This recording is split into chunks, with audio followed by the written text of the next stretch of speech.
আপনাদের অনেকেই আছে আমাকে প্রশ্ন করেন, ডাক্তার সাহেব আমার সকালবেলায় মাথাটা ভার হয়ে থাকে, চোখে ক্লান্তি বোধ হয়, ঘাড়টা ব্যথা করে এবং চোখটা জ্বালা পোড়া করে ঘুম থেকে উঠলেই।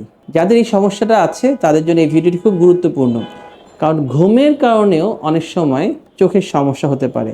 মনে করেন আপনি একজন রোগী যাদের ঘুম রেগুলার ঠিক মতো হচ্ছে না, রাত্রেবেলায় ঘুমানোর মাঝখানে বারবার ঘুম ভেঙে যাচ্ছে, কিংবা সকালবেলার দিকে ঘুমটা খুব ভালো হচ্ছে কিন্তু গভীর রাতে বারবার ঘুম ভেঙে যাচ্ছে। তাদের দেখবেন যে সারাটা দিন শরীরটা খুব উইকনেস, শরীরটা খুব খিটমিটে লাগে, ঘাড় ব্যথা করে, চোখটা দুর্বল ভাব করে, চোখ জ্বালা পোড়া করে, অনেক সময় ঝাপসাও দেখি।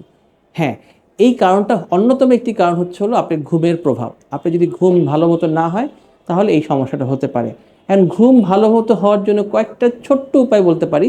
আপনারা প্রতিদিন ঘুমানোর 3 থেকে 4 ঘন্টা আগে থেকে ডিভাইস ব্যবহার করা বন্ধ করে দেন, কম্পিউটার মোবাইল ফোন থেকে দূরে থাকেন এবং ঘুমানোর আগে মোবাইল ফোন কাছে আসলে যে রেডিয়েশন ইফেক্টের কারণে আপনার ঘুম কিন্তু ব্যাঘাত ঘটবে। এবং সবচেয়ে বড় কথা হলো রেগুলার যদি 30 থেকে 35 মিনিট একটু এক্সারসাইজ করতে পারেন তাহলে আপনার ঘুমের পরিমাণটা বাড়বে এবং আপনার সকালবেলায় উঠে এই ক্লান্তি বোধটা আসবে না। কারণ ঘুম কম হলে আপনার চোখের চারপাশে যে মাসেলগুলো আছে ওগুলো অনেক সময় ক্লান্তি বোধ করে এবং সকালবেলায় চোখ ব্যথা করে, চোখ জ্বালাপোড়া করে। সুতরাং আপনারা যদি চোখের ভালো রাখতে চান, চোখের যত্ন নিতে চান, তাহলে অবশ্যই ঘুমটাকে গুরুত্বপূর্ণ একটি চিকিৎসা হিসেবে নিতে হবে।